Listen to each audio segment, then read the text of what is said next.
Então, sejam todos muito bem-vindos a essa revisão aqui de criminologia, né, pessoal, conforme prometido. Então, tá aqui, eu já vou começar compartilhando a minha tela. Os nossos temas de hoje serão vitimologia e teorias sociológicas explicativas do crime, tá ok? Então, a gente já começa aqui com as nossas ponderações sobre a vitimologia. Vou compartilhar a telinha aqui com vocês, que é da nossa plataforma, né? Aumentar aqui um pouquinho, para a gente também não deixar esse vídeo muito longo, tá bom? Então, a primeira coisa que a gente tem para falar rapidamente também é sobre o conceito de vitimologia. Lembrando, trata-se de uma revisão, isso aqui, né, gente? Então, não vou ficar trazendo muitos detalhes para vocês sobre os temas, não. Então, o conceito de vitimologia, que é a disciplina científica da vítima, isto é, o estudo da pessoa e do papel da vítima no âmbito da ocorrência delitiva para constatar sua participação e poder de envolvimento com o criminoso, tá, gente? Então a gente tem aí que a vitimologia vai estudar, então, o comportamento da vítima no surgimento da criminalidade, então retirando aquela ideia de que a vítima é sempre uma pobre coitada, né, merecedora de pena e subjugada aqui pela sociedade, mas nem sempre é assim, né? A vitimologia aqui, sob uma perspectiva criminológica, vai entender que a vítima, muitas vezes, ela vai ser tão culpada quanto o delinquente, ou às vezes até mais culpada que o delinquente, conforme a classificação que a gente vai falar. Então, essa imagem aqui é a imagem clássica da vítima que todo mundo tem, né? Aquela vítima de crimes de sangue, crimes de rua, crimes violentos, né? Mas a gente sabe que existem outras espécies de vítima, conforme a gente já viu, e a gente vai rever. Então, quem é a vítima, né? O conceito de vítima são as pessoas que sofreram danos individual ou coletivamente, seja de cunho físico, emocional, econômico, ou impossibilidade de usufruir de seus direitos fundamentais através de ações ou omissões que constituem fatos típicos, ou seja, crimes, né? Então, vítimas são aquelas pessoas que sofrem danos, seja de cunho físico, emocional, e decorrentes de condutas que são crimes, tá certo? Então, continuando aqui, opa, passou um pouquinho a mais, a gente já passa então para as espécies de vítima, ou a classificação vitimológica de Benjamin Mendelssohn. Então, a primeira classificação que nós temos aqui, ou primeira espécie, é a vítima completamente inocente, ou também chamada vítima ideal. É aquela vítima, pessoal, que não contribui em nada, não tem nenhum tipo de comportamento que leve a ela a ser vítima de um determinado crime. É o exemplo de crimes de terrorismo, né? As vítimas de terrorismo, as vítimas de bala perdida, o infanticídio, né? Os crimes cometidos contra as crianças, contra os idosos, né? Então, são vítimas que a gente não imagina, pelo menos em situação normal, que elas possam ter alguma espécie de contribuição para sofrerem os crimes que acabam sofrendo, né? A outra espécie é a vítima menos culpada que o delinquente, ou vítima por ignorância. Aqui a ignorância, pessoal, conforme eu já disse, em aulas passadas, não é ignorância no sentido de ser estúpida, de ser menos inteligente que outras pessoas, não. É o fato de ignorar determinados fatores de segurança, tá? Então, a vítima por ignorância é aquela que, de alguma forma, contribui com o delito, se colocando na posição de vítima em potencial, por descuido, por desleixo, tá? Por ignorar, conforme eu disse, determinados fatores de segurança. Por exemplo, a pessoa que frequenta locais reconhecidamente perigosos, é uma vítima, então, que está ignorando o fator segurança. Então, se ela vier a ser vítima de um determinado tipo de crime, a gente pode classificar essa vítima como uma vítima menos culpada que o delinquente ou vítima por ignorância. A terceira espécie de vítima é a vítima tão culpada quanto o delinquente, ou vítima provocadora, que é aquela vítima que ela acaba meio que contribuindo, provocando, né? Por isso esse nome, o crime do qual ela foi vítima, tá? Então a vítima, nesse caso, ela é tão culpada quanto o delinquente, e sem a sua participação direta nos fatos, o delito não se sucederia. Por exemplo, vítimas de algumas espécies de estelionato, tá? Então, as vítimas, muitas vezes, de estelionato, em alguns casos, nem todos, tá? Elas são vítimas que querem também tirar uma vantagem da situação, sabe? Então, elas acabam sendo vítimas de um golpe, sabe? Vítimas realmente a pessoa acaba tomando o dinheiro dela e tudo mais, tá? Então, aquela vítima que vê lá um anúncio de um bem extremamente precioso e raro, anunciado ali por um preço, né, razoavelmente acessível, e aí o estelionatário do lado de lá, o criminoso do lado de lá, né, que não tem aquele bem, só está oferecendo só para atrair a vítima, pede um sinal, né, um valor para fazer um Pix, para fazer um depósito, para, sabe, de alguma forma, uma transferência bancária, e aí a pessoa ali que acaba se tornando vítima de estelionato no final, ela quer se aproveitar dessa situação também, tá? Então, por isso que a gente fala que é uma vítima tão culpada quanto o delinquente. Se ela não tivesse com esse estado mental de querer levar vantagem em uma determinada situação, talvez ela não teria sido vítima desse estelionato.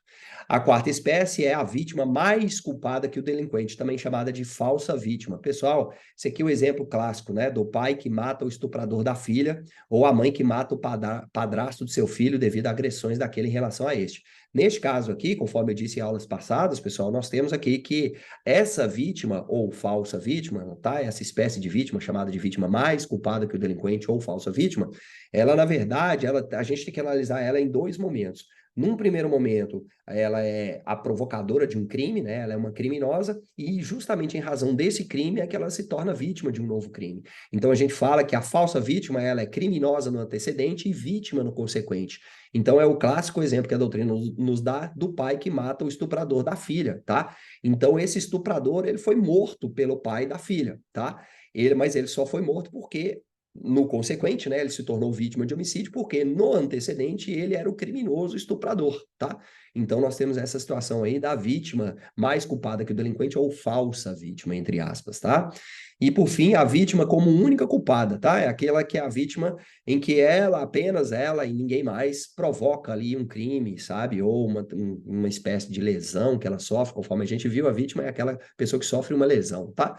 Então, ela sofre uma lesão por atitude única e exclusivamente sua, como, por exemplo, a vítima de suicídio, né? No caso, o suicídio não é crime, tá? A instigação ao suicídio é crime, conforme eu disse, mas o suicídio propriamente dito não é crime por questões lógicas, né? Então, se a pessoa se suicidou e de fato consumou o fato, não tem como puni-la, porque ela já está morta, tá? Mas, por exemplo, o indivíduo que se embriaga voluntariamente, esse segundo exemplo aqui, tá? O indivíduo que se embriaga voluntariamente e se arrisca perambulando no trânsito e vem a ser atropelado, por exemplo, tá? Então, ninguém obrigou ele a beber, ele é que espontaneamente, então, se embriagou, perdeu lá todas as estribeiras, perdeu lá a noção do razoável e fica perambulando propositadamente, em razão desse seu estado mental alterado pelos entorpecentes, pela bebida e tudo mais, e ele acaba vindo a ser vítima de um atropelamento, considerando também uma situação ideal de que o atropelador, tá, estivesse ali dentro das normas de segurança do trânsito, com velocidade compatível com a via, obedecendo a sinalização. Considerando essa situação ideal, a gente poderia dizer que essa vítima seria uma vítima como única culpada. Não se pode atribuir ali o atropelador qualquer tipo de imputabilidade penal, pelo menos nesse exemplo fictício aí, tá? Bom, pessoal, o outro subtema que a gente tem dentro da vitimologia, e é o último, né? O outro subtema e o último subtema são os processos de vitimização. Então, nós temos aí o processo de vitimização primária, processo de vitimização secundária e o processo de vitimização terciário, tá? Então, aqui, ó, a vitimização primária é aquela que deriva diretamente do crime, tá? Então, toda vez que acontece um crime, a pessoa é vítima de um crime, estamos falando que ela acabou de iniciar o processo de vitimização na sua modalidade primária, é tudo aquilo que decorre do crime propriamente dito.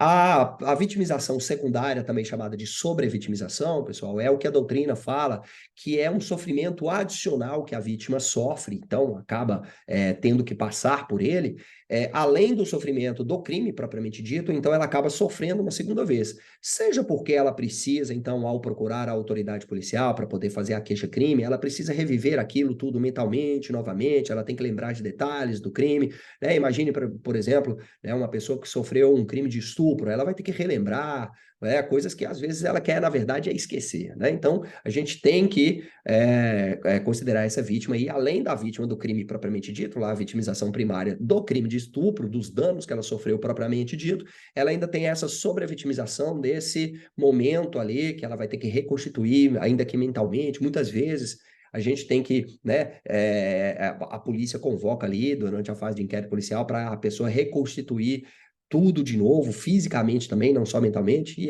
isso causa, obviamente, um sofrimento adicional à vítima. Também a sobrevitimização está dentro de um contexto de uma relação entre vítima e Estado, tá? Isso aí a gente também pode atribuir uma sobrevitimização quando o Estado, ele não confere o tratamento adequado à vítima na solução do seu problema. Então, muitas vezes, voltando ao caso do exemplo do estupro, a vítima, geralmente mulheres, são vítimas de estupro mais comumente, né? Então, ela chega ali na delegacia, muitas vezes ela não é atendida com o respeito que ela merece, muitas vezes é colocada em dúvida a situação, os próprios policiais, muitas vezes, os servidores que atendem ali, colocam em dúvida, colocam em xeque ali o depoimento da vítima, sabe? E aí, muitas vezes, até debocha da vítima, sabe? Então, isso a gente chama de sobrevitimização também, é mais um sofrimento, ela já foi vítima e já sofreu lá com o criminoso, ela sofre agora nas mãos do Estado, que não presta o serviço adequado para ela, tá? Então, um terceiro momento também relacionado ao Estado, que pode encaixar nesse contexto de sobrevitimização, é quando não tem, o Estado ele não consegue, o Poder Judiciário não consegue, por quaisquer motivos, punir o criminoso, seja porque pela demora do Poder Judiciário, que acaba prescrevendo, então, crime, extinguindo a punibilidade.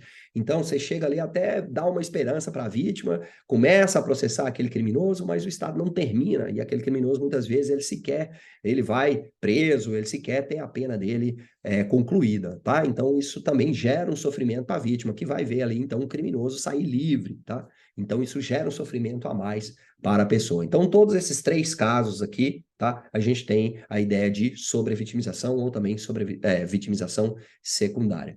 E a terceira e última espécie de vítima é a vitimização terciária, que aí já é uma relação da vítima com a sociedade, tá, pessoal? Então, é um sofrimento adicional que a vítima tem por preconceito da sociedade. A sociedade acaba muitas vezes ridicularizando, acaba às vezes alguém do convívio social, do convívio do trabalho, dos estudos daquela pessoa, daquela vítima, tende a se afastar, dependendo do tipo de crime, ao invés de acolher a vítima, de dar ali, né, um carinho, uma atenção e se colocar à disposição para poder amparar até psicologicamente a vítima, muitas vezes as pessoas fazem se afastar. Então a gente fala que é um processo de vitimização terciária. Então é uma relação, tá, da vítima com relação à sociedade que não acolhe a vítima. Na vitimização secundária é o Estado que não acolhe a vítima, e aí na vitimização terciária é a sociedade que não acolhe a vítima, tá? E aí esses processos, pessoal, de vitimização, tanto a secundária quanto a terciária, tem muito a ver com esse outro tema aqui, tá? Na verdade, não era o último tema, era o penúltimo tema, né? O último tema é justamente esse aqui, as cifras ocultas da realidade. O que são as cifras ocultas da realidade, pessoal? Isso é aquela porcentagem de crimes que não chegam ao conhecimento das autoridades por alguns fatores, tá? Então, por exemplo, a gente tem duas espécies de cifras ocultas da realidade, as mais conhecidas, que são as cifras negras e as cifras douradas. As cifras negras, pessoal, dizem respeito àquela quantidade de crimes que não chegam, de crimes de rua, tá? Ou crimes com derramamento de sangue, crimes ali, geralmente de violência doméstica, crimes de homicídio, de latrocínio, de roubo, de lesão corporal, crimes contra a dignidade sexual, de modo geral.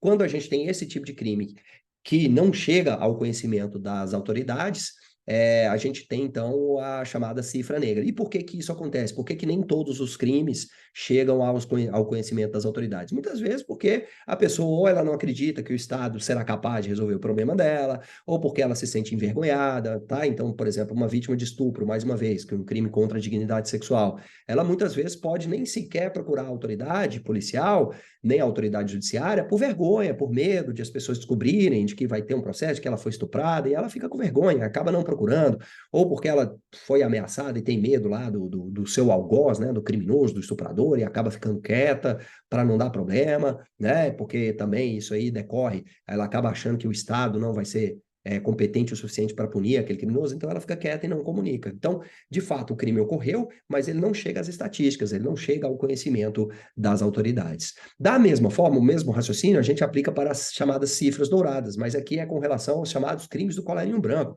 crimes cometidos aí por grandes empresários, por grandes políticos, por pessoas, né, do Poder Judiciário, do Ministério Público, pessoas que realmente têm uma condição especial ali que lhe dá um poder especial na sociedade. Então, é um grande empresário, uma grande empresa que frauda uma licitação, por exemplo, e aí você tem ali um funcionário que muitas vezes dessa grande empresa que descobre essa fraude, mas ela não comunica essa fraude, esse crime para as autoridades, por medo também, por temor de perder o emprego, de ser retalhado, de ser perseguido, eventualmente mesmo até morto, quem é que sabe do que é capaz, tá? Da mesma forma, ali, né? Você tem um juiz, um promotor que deixa de denunciar, que deixa de pronunciar e de processar um determinado criminoso porque ele, né, sei lá, ele tem algum tipo de interesse, ou porque o criminoso é amigo dele, e ele finge ali, não se declara suspeito, e ele tem interesses escusos ali por trás. E aí, às vezes, sei lá, tem um estagiário, tem um servidor ali que descobre tudo isso, essa maracutaia toda, mas acaba ficando quieto por medo de retaliações, por medo de perseguições, por medo de ser exonerado, afinal de contas está mexendo com gente muito poderosa, sabe? Então é uma porcentagem então desses crimes do colarinho branco exercido por pessoas que têm determinadas posições especiais na sociedade e que acabam também não chegando ao conhecimento das autoridades. Tudo bem, senhores? Então, esse aqui é o último ponto de vitimologia. A gente passa então agora para o nosso próximo tema, que são as escolas explicativas da criminalidade, tudo bem? Então, acabamos vitimologia, vamos passar agora para as escolas que vão tentar explicar, jamais justificar, mas explicar a criminalidade sob uma perspectiva ambiental, tá, gente? Uma perspectiva do meio ambiente, que tipo de influência que o meio ambiente pode ter no surgimento da criminalidade. Então, a primeira escola que a gente tem para falar aqui, pessoal, é a escola de Chicago. Segundo a escola de Chicago, também a título de resumo, bem rapidão, a escola de Chicago vai dizer que o meio ambiente urbano, ele é responsável pelo surgimento da criminalidade. E a escola de Chicago nos traz três fundamentos, que é o fundamento da desorganização social. Ela vai dizer, né, bem resumidamente, que é o modelo de crescimento dos grandes centros urbanos de maneira desordenada, sem um planejamento, vai facilitar o surgimento da criminalidade.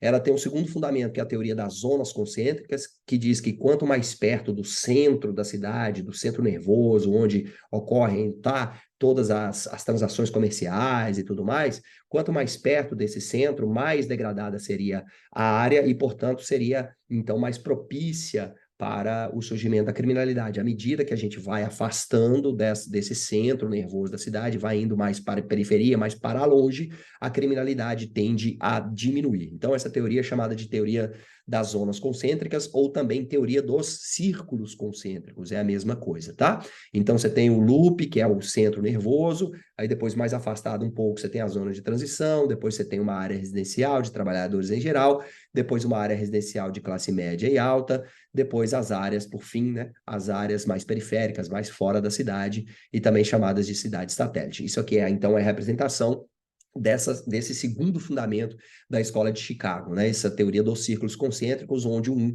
representa o looping, a área, então o 1 e o 2, né, são as áreas mais degradadas da cidade, então segundo os pensadores dessa escola, nas zonas 1 e 2 estariam mais propensas ao surgimento da criminalidade. À medida que eu vou afastando 3, 4 e principalmente na zona 5, nós temos então uma diminuição drástica, estatisticamente falando, da criminalidade, tudo bem? E a terceiro e último fundamento da Escola de Chicago é a teoria espacial, na qual dizem os pesquisadores que a maneira como as cidades são construídas, não só da maneira como elas evoluem, mas a estrutura arquitetônica, conforme as casas são construídas, os prédios, sejam privados, sejam públicos, são construídos, pode favorecer mais ou menos o surgimento da criminalidade. Então, quando a gente tem muitas casas, muitos prédios, sejam públicos ou privados ali, com uma área, por exemplo, muito envidraçada, nessa zona 1 e 2 ali, por exemplo, dos círculos concêntricos, que são as áreas mais degradadas, por exemplo, aí um construtor constrói uma mega construção extremamente luxuosa, toda de vidro e tal, num ambiente desses,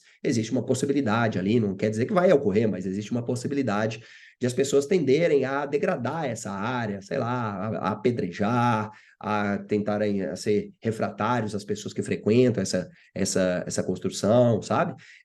Quando se constrói também muitos prédios, muito colados uns outros, formando corredores assim estreitos, escuros, isso tudo, então, segundo a Escola de Chicago, facilitaria o surgimento da criminalidade. E, por fim, eles apresentam um problema e propõem a solução, que a primeira solução seria a reconstrução da solidariedade social, segunda solução seria o apoio estatal para a redução da pobreza e o desemprego, e a terceira seria a reestruturação urbanística e arquitetônica, fazendo, então, de preferência, o poder público fazendo espaços públicos menores, dando aquela ideia de que as pessoas, os munícipes, devem cuidar dos locais, do município e tudo mais, todo mundo ali se solidarizando uns com os outros, né, cuidando do espaço público. Isso criaria, então, solidariedade social coletiva, e isso poderia inibir um pouco a criminalidade, tá bom? Então essa é a primeira teoria, vamos passar agora para a próxima teoria explicativa da criminalidade, pessoal, que é justamente essa aqui, é a teoria do etiquetamento. Vamos ver mais algumas também, tá? Nesse slide aqui temos mais algumas teorias. Então, temos aqui a teoria do etiquetamento, que vai, como o próprio nome está falando, pessoal, vai dizer que o crime, tá? O criminoso, na verdade, nada mais é do que uma etiqueta que a sociedade, através dos poderes constituídos, do controle social formal e, eventualmente, até do controle social informal, vão colocar no criminoso, tá?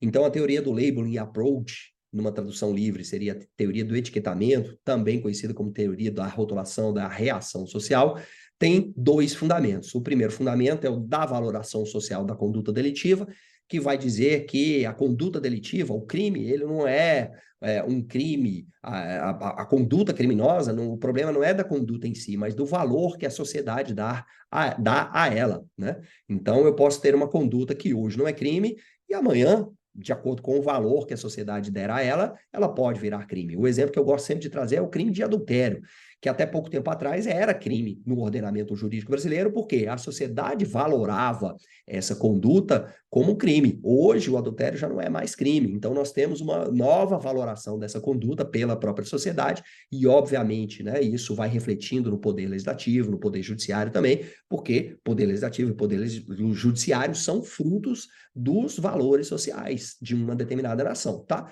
Então, hoje nós temos a ideia de que o valor social da conduta adultério não é mais crime, tá? Então, o problema não era a conduta em si, o adultério em si, o adúltero ou a adúltera, a sua conduta em si não era o problema é o valor que a sociedade dá nessa conduta. E com base nisso, a teoria do labeling approach, ou do etiquetamento, vai falar, então, portanto, que o crime não é a conduta em si, o crime é o rótulo que se dá, então, àquela conduta e à pessoa que o pratica, tá? Então, essa é a primeira conduta aqui da valoração social da conduta. E o segundo fundamento é o da função reprodutora da prisão, que diz que uma vez prisioneiro, uma vez feito aquele cidadão de prisioneiro ou encarcerado, ele vai carregar para o resto da vida dele ali essa etiqueta de ser um ex-presidiário. Então, a sociedade, ela poucas vezes ou quase nenhuma vez vai dar aquela oportunidade que a pessoa teria de se desenvolver, de se ressocializar devidamente, se ela não tivesse sido encarcerada algum dia na sua vida. Então, a prisão, ela tem essa função reprodutora, a pessoa, então, muitas vezes, justamente por causa dessa etiqueta que a sociedade dá para essa pessoa de ex-presidiário, ela começa, então, a internalizar aquilo ali num verdadeiro interacionismo simbólico, tá? Que ela vai colocar aqui, justamente essa ideia aqui, ó, do slide anterior, do interacionismo simbólico, tá aqui, ó, né, os familiares, a sociedade e tal, coloca aí a ovelha negra da família, aluno problemático, ex-presidiário, tá vendo? O camarada, então, ele vai absorvendo. Bom, então, se a sociedade está achando que eu sou ex-presidiário, eu não estou conseguindo, então, sabe, mais um posicionamento na sociedade, em termos de valores de trabalho, muitas vezes até de aceitação para um relacionamento amoroso, que seja, tá? Então, a pessoa começa a internalizar aquilo ali, e fala, não, se eu sou ex-presidiário, então eu sou assim mesmo, então eu vou acabar, então, agindo como ex-presidiário, e muitas vezes acaba, então, voltando para o mundo do crime, tá? Então, a teoria do etiquetamento é isso aí, são esses dois fundamentos. A teoria crítica radical ou nova criminologia vai associar, então, a criminalidade ao fator econômico, tá? Em razão da concentração de renda, segundo essa teoria crítica aí, os problemas criminais acontecem. E propõe, então, a solução para a criminalidade seria a redução das desigualdades socioeconômicas de uma determinada nação, tá? Então, o crime ali seria justamente fator dessa concentração. Alguns poucos com muito dinheiro, né, financeiramente, tendo acesso a determinadas coisas, e a maioria, uma grande maioria, com acesso a muito pouco. Então, isso aí seria esse abismo social de concentração de renda, seria o fator desencadeador da criminalidade. Então, a partir do momento que temos políticas públicas que diminuem, então, essa diferença de concentração de renda, eu teria automaticamente uma diminuição da criminalidade.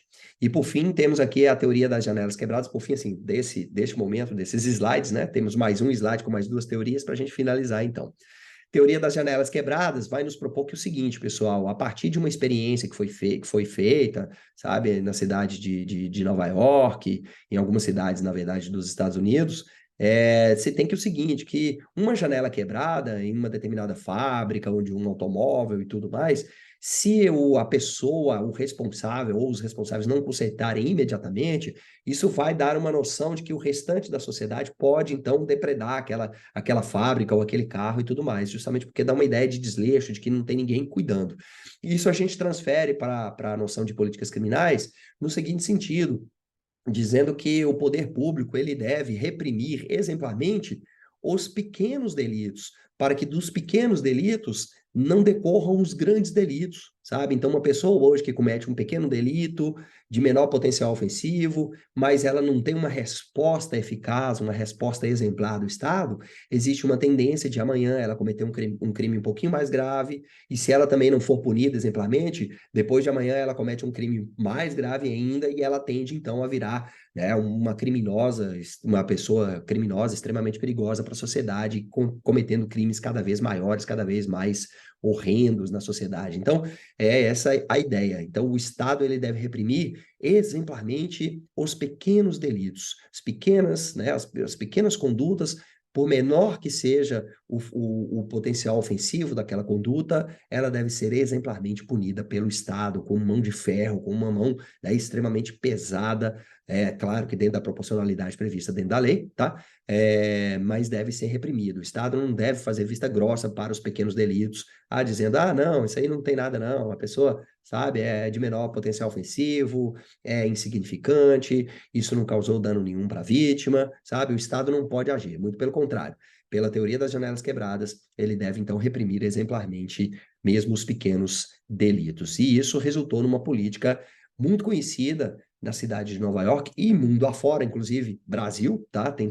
Brasil tentou colocar esse chamado movimento de lei e ordem ou política de tolerância zero, que prega exatamente isso. O Estado ele deve então reprimir exemplarmente com a maior força possível dentro da legalidade, dentro da proporcionalidade, dentro da razoabilidade, os menores crimes. Então, o movimento de lei e ordem, assim como a teoria das janelas quebradas, pessoal, está preocupado com os crimes de menor potencial ofensivo, tá? Eles querem, então, eles estão de olho nos crimes de menor potencial ofensivo para que eles sejam exemplarmente punidos, e aí, disso aí, o próprio criminoso, ele aprender uma lição, e isso também servir de lição para a sociedade que está vendo que o Estado está agindo ali exemplarmente para punir mesmo os pequenos delitos. Então, uma pessoa que às vezes vê o Estado agindo com mão de ferro, né, com uma tolerância zero para os crimes de menor potencial ofensivo, ela vê e ela vendo isso, a pessoa vendo isso, o potencial criminoso vendo isso,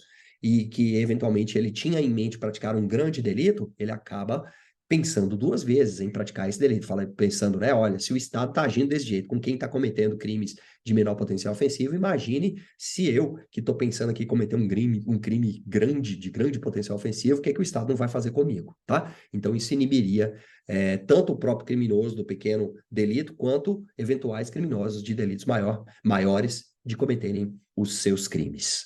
Tá bom, senhores? E por fim, aqui então, vamos lá agora por o último grupo de teorias, assim que essa janelinha aí me permitir, vamos aqui então para o último grupo de teorias sociológicas explicativas do crime, que é a teoria da anomia, subcultura delinquente e associação diferencial. Bom, pessoal, basicamente a anomia vai dizer que o seguinte, que os crimes eles são decorrentes de um estado mental das pessoas quando eles tendem a não aceitar as normas estatais, sabe? Então, eles entendem que se o Estado, né, o criminoso, ele pratica o crime porque ele entende que o Estado que deveria protegê-lo, o Estado que deveria prover o seu desenvolvimento socioeconômico, né, muitas vezes político também, tudo mais, e o Estado não consegue fazer isso por qualquer motivo, né? Uma pessoa que, por exemplo, ela fica desempregada durante muito tempo, mesmo tentando se posicionar novamente no mercado de trabalho, aí ela percebe que o sistema não acolhe mais ela por qualquer motivo, seja por motivo de idade,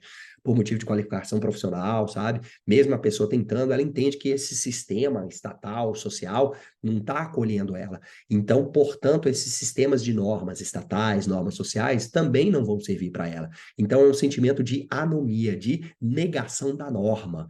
E a partir, então, desse estado mental, quando a pessoa entra nesse estado mental, ela tende a praticar os crimes, porque ela nega as normas. E ela vai, então, tentar atingir os seus objetivos através do movimento de burlar as normas, sejam as normas estatais, sejam as normas sociais. Então, toda vez que a pessoa não acredita no Estado, não acredita no sistema, não acredita na sociedade, ela entra, então, nesse estado que a gente chama de anomia, esse estado mental, e isso é um prato cheio, segundo essa própria teoria, os autores dessa teoria, para a pessoa poder cometer crime, né? Então, se ela está aí negando as normas, obviamente ela vai agir contra essas normas, né?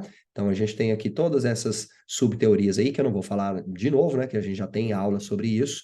Então, aqui é só um resuminho, tá? Então, só para vocês entenderem de maneira geral o que que é essa anomia.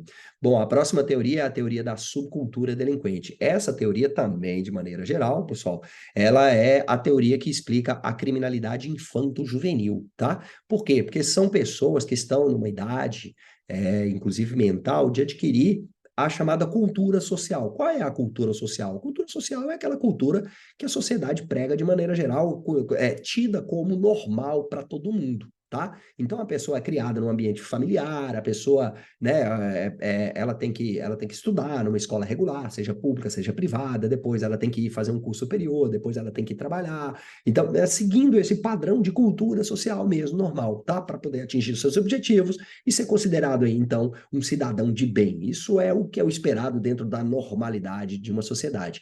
E isso é adquirido principalmente nessa fase, né, gente, da infância, da segunda infância ali, da adolescência, é que as pessoas vão recebendo essas informações dessa cultura normal da sociedade. Só que neste caso aí nós temos uma subcultura, e essa subcultura seria uma subcultura delinquente, em que esses jovens, eles, justamente por conta da proximidade que eles vivem da criminalidade, né? Geralmente eles vivem numa situação de vulnerabilidade social, vivem, ao invés de viver numa família, né, equilibrada, uma família que dá apoio, que dá carinho, dá orientação, ele vive num ambiente hostil, um ambiente em que muitas vezes tem violência doméstica, e ele vai crescendo, ele vai vendo isso, ele vai adquirindo, ao invés da cultura normal, do que é uma família normal, ele vai adquirindo uma cultura de delinquência, de que homem batendo em mulher é uma coisa normal e tudo mais. E a partir daí, quando ele sai para a rua, ele vê amigos, conhecidos, seus pais, vizinhos, eventualmente praticando crimes, né, crimes de tráfico, crimes, enfim,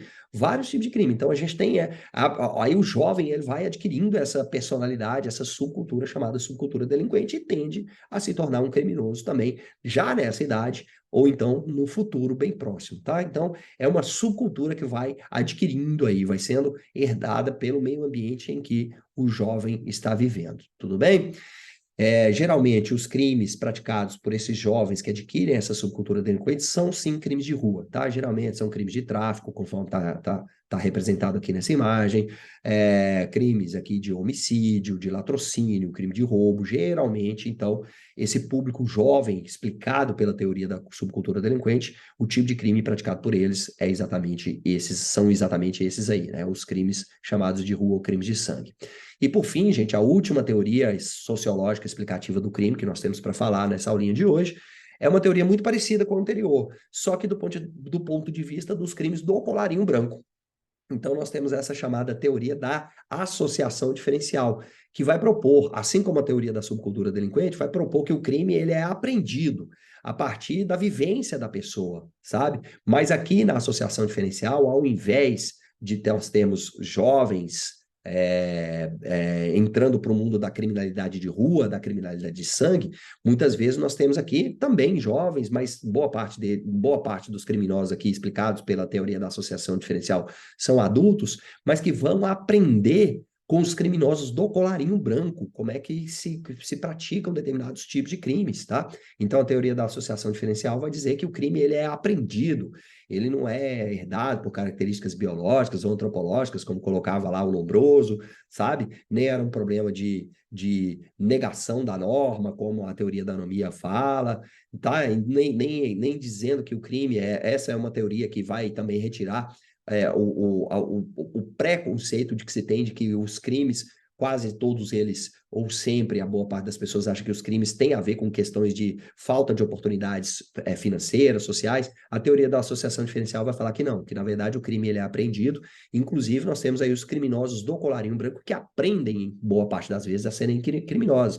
Então, às vezes, é um pai que ele é um grande político, né, um grande assim, no sentido de ser aqueles políticos profissionais conhecidos, temidos, né? Mas que é um político corrupto, um político que muitas vezes se vende ali por interesses pessoais, muitas vezes legisla de forma pessoal para proteger interesses próprios ou de seus amigos, e a pessoa vai vendo ali, ou o adulto, ou às vezes até a criança ou adolescente, vai vendo ali aquele mundo e vai aprendendo como ser corrupto, tá? Então, porque ninguém nasce corrupto, a pessoa vai aprendendo a ser, vai aprendendo os meandros, tá? E é justamente isso que propõe a teoria da associação diferencial. Então, quando as pessoas aprendem, ou melhor dizendo, quando as pessoas recebem mais informações favoráveis à prática do crime do que desfavoráveis, elas acabam aprendendo, então, a prática do crime. E, geralmente, essa teoria aqui, ela explica, ao contrário da teoria da subcultura delinquente, que explica os crimes de rua praticados por menores infratores, essa teoria da associação diferencial, então, ela vai explicar os crimes do colarinho branco, tá? Porque geralmente são pessoas realmente que detêm uma determinada posição na sociedade, desempenham um cargo, têm possibilidades, justamente por causa do cargo, de definir sobre a vida de terceiros, sabe? Então são grandes políticos, grandes empresários, eventualmente o alto escalão do Poder Judiciário, do Ministério Público, das polícias, das Forças Armadas, que seja, tá? Então as pessoas ali vão se juntando umas às outras e vão aprendendo a serem corruptos, a desviar verbas públicas, a vender uma sentença, a vender um parecer, sabe? A fazer determinadas maracutaias. As pessoas então vão se engalfinhando ali e vão aprendendo essas coisas e vão se tornando então criminosas, perpetuando a criminalidade de geração para geração. Então é isso que propõe a teoria da associação diferencial, dizendo que o crime ele é aprendido e explica então os crimes chamados do colarinho branco. Tudo certo, pessoal? Então era isso que eu tinha para falar com vocês a título de revisão. Espero que ajude todos vocês, tá? E aí ficamos por aqui e até uma próxima. Um abraço para todo mundo. Tchau, tchau.